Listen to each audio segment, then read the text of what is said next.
বিশ্বনবী তাহাজ্জুদের সময় দাঁড়িয়ে যেতেন ছোট্ট একটা ঘরে, চাটাইয়ের উপরে বিশ্বনবী মা এসে শুতেন, গাদাগাদি করে জায়গা নাই। মাঝরাতে বিশ্বনবী তাহাজ্জুদের জন্য দাঁড়াতেন, আল্লাহু আকবার বলে দাঁড়িয়ে যেতেন, নামাজ শুরু করে দিতেন। বিশাল বড় সূরা পড়তেন, কেরাত পড়তেন, রুকু করতেন, কিন্তু সিজদার জায়গায় সিজদা দেওয়ার জায়গা নাই। সিজদার জায়গায় মা এসে পা বিছিয়ে শুয়ে আছে।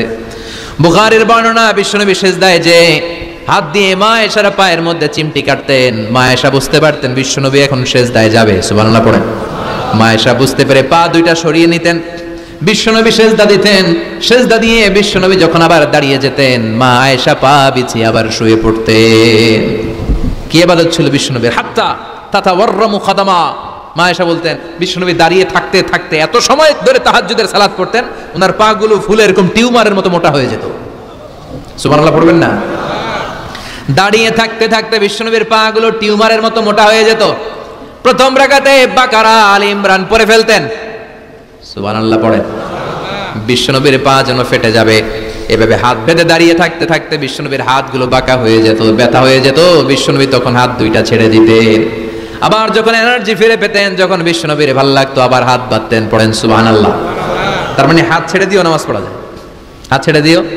মালিকি মাযহাবের কিছু স্কলাররা ওনারা মত নিয়েছে, ওনাদের অনুসারীরা এরসাল করে, আমাদের দেশে কেউ বাদে এইভাবে, কেউ এইভাবে, কেউ এইভাবে। মালিকিরা বাদেই না, কেউ বাদবই না, কি করবি কর, আছে না নাই? আপনি যদি হজ করতে যান মক্কা মদিনায় এই আমলগুলো দেখতে পারবেন। এটা সুন্নাত একটা আমল। হাত ছেড়ে দিলেও যেখানে সালাত হয়ে যায় ওই জায়গায় কই বাঁধবে এই নিয়ে কিলাকিলি আছে না নাই? উপরে না নিচে, আমিন জোরে না আসতে, আছে না নাই? বিশ্বনবী লম্বা সময় দাঁড়িয়ে তাহাজ্জুদ পড়তেন। তাহাজ্জুদ পড়লে আপনার মর্যাদা বাড়ায় দিবে কে? সাইয়েদনা জিবরাইল বললেন, ইন্না শারাফাল মুমিন ফি কিয়ামিল লাইল। বিশ্বনবী বললেন, জিবরাইল এসে আমাকে বলে গিয়েছে মুমিনের মর্যাদা তাহাজ্জুদের নামাজের ভেতর। সুবহানাল্লাহ পড়েন। তাহাজ্জুদের নামাজ পড়লে মর্যাদা বাড়ায় দেয় কে? 2 নাম্বার কুরবাতুন ইলাল্লাহ। তাহাজ্জুদের নামাজ পড়লে আল্লাহর সাথে নৈকট্য বাড়িয়ে দেয় কে? আল্লাহর সাথে কানেক্টিভিটি আপনার বেড়ে যাবে। আমাদের দুনিয়াতে সব জায়গায় কানেক্টিভিটি আছে। এমপির সাথে হাত আছে, চেয়ারম্যানের সাথে হাত আছে, ওই এসআই এর সাথে হাত আছে, পুলিশের আইজির সাথে হাত আছে, কিন্তু আল্লাহর সাথে হাতটা নাই। কথা কন। আসল জায়গায় কানেকশন লাগানো দরকার। চিল্লায় বলেন ঠিক না? মান লাহুল মাওলা ফালাহুল কুল্লু। যে ব্যক্তি আল্লাহর হয়ে যায় গোটা বিশ্ব তার হয়ে যায়। যে সব জায়গায় যে ধর্ণা দেয় আল্লাহর কাছে ধর্ণা দেয় না, তার কোনো মর্যাদা নাই। আর যে ব্যক্তি সব দিক থেকে মুখ ফিরিয়ে আল্লাহর কাছে যায় গোটা বিশ্বের সবাই তার দিকে তাকিয়ে থাকে। এজন্য সম্পর্কটা লাগাইতে হবে কোন জায়গায়? তার মানে তাহাজ্জুদ পড়লে মর্যাদা বেড়ে যায়, আল্লাহর সাথে সম্পর্ক বেড়ে যায়। বিশ্বনবী বললেন, মানহাতুনা আনিল ইসম। তাহাজ্জুদের নামাজ পড়লে তাহাজ্জুদের নামাজ আপনারে পাপ কাজ থেকে বাধা দিবে। সুবহানাল্লাহ পড়ে। তাহাজ্জুদ যারা পড়ে এরা পাপ কাজ করে না। চিল্লায় এখন ঠিক না?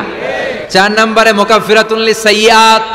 পাপ আর অন্যায় যদি কিছু হয়েও থাকে তাহাজ্জুদের নামাজ পড়লে তাহাজ্জুদের নামাজ পাপগুলোরে ধুয়ে মুছে সাফ করে দেয়। এজন্য তাহাজ্জুদ পড়ার দরকার আছে না নাই? ঘুমের আরবিতে কিছু নাম আছে। ঘুমের একটা নাম হচ্ছে আন-নুআস। নুআস মানে ড্রোজিনেস। বাসে বসে আছেন, বাসে ঝুলে আপনিও ঝুলতেছেন, এরকম হয় না? ঝিমুনি, এটার বলে নুআস। আরেকটা হচ্ছে সামান্য হালকা লাইট স্লিপ, সামান্য ঘুম, এটার বলে পাওয়ার ন্যাপ। হালকা হালকা ঘুমও আসছে, আবার কে যেন কথা বলে ওইটাও শোনা যায়, এরকম ঘুম আছে না নাই? এটার বলে সিনা। আরবিতে এটার কি কয়? সিনা। আরেকটা হচ্ছে ভালো ঘুম, এটার বলে নাউম। এটার কি বলে? তাহলে পাইলাম নুআস, সিনা, নাউম। আরেকটা হচ্ছে জন্মের ঘুম। কিরকম ঘুম? এমন ঘুম যেই ঘুমে ডাকলেও মানুষ ওঠে না, যেটা শেষ রাতে আমাদের যে ঘুমটা হয় তার 3টা 4টার দিকে কম্বল টেনে টেনে আরেকটু ঘুমাইতে মনে চায়, এরকম একটা ঘুম আছে না নাই?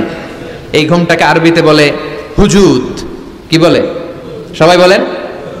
এই হুজুদের ঘুমকে স্যাক্রিফাইস করে ওই টাইমে যে সালাতটা পড়া হয় ওই সালাতকে আরবিতে বলে সলাতুল হুজুদ বা সলাতুত তাহাজ্জুদ। সুবহানাল্লাহ পড়বেন না? এজন্য রাব্বুল আলামিন বলেন, ওয়া মিনাল লাইলি ফাতাহাজ্জাদ বিহি নাফিলাতান লাকা আসা আন ইয়াবআসাকা রাব্বুকা মাকামাম মাহমুদা। ও নবী, রাত্রিবেলা দাঁড়িয়ে আপনি তাহাজ্জুদের নামাজ পড়েন, আশা করা যায় বিশাল সম্মানিত মহিমান্বিত জায়গায় আল্লাহ আপনারে বসায় দিবে গো নবী। ঠিক কি না? তাহাজ্জুদের সালাত পড়লে মর্যাদা বাড়ায় দেয় কে? মুমিনের বৈশিষ্ট্য, তারা রাত্রিবেলা তাহাজ্জুদের সালাত পড়ে। ইমানদারদের বৈশিষ্ট্য, তারা হলো ফুরসান আন-নাহার রুহবান আল-লাইল। রাত্রিবেলা তাহাজ্জুদের যায় নামাজে কান্নার ঝড় তুলে, দিনের বেলায় ঘোড়া হাঁকিয়ে জিহাদের ময়দানে জিহাদ করে। ঠিক কি না? দিনের বেলায় চলবে কি? জিহাদ। এজন্য বিশ্বনবীর প্রথম প্রশিক্ষণ নিতে বললেন আল্লাহ, কুমিল্লাইলা ইল্লা কালিলা। ও নবী, বিশাল মিশন নিয়ে দুনিয়ার বুকে আপনি এসেছেন গো নবী। প্রথম প্রশিক্ষণ যেটা নিবেন, রাত্রি বেলায় দাঁড়িয়ে দাঁড়িয়ে তাহাজ্জুদের প্রশিক্ষণ। বিশ্বনবীর আদেশ করলেন কে? কিসের আদেশ? সবাই কোন, আরো জোরে।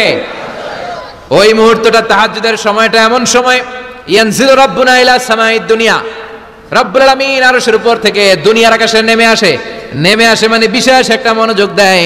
আর দুনিয়াবাসীরা ডেকে ডেকে বলে, গোলাম আলা মিন মুস্তাগফিরিনা গফির আলা, কার ক্ষমা লাগবে ক্ষমা চাও, সব গুনাহ আমি ক্ষমা করে দেব।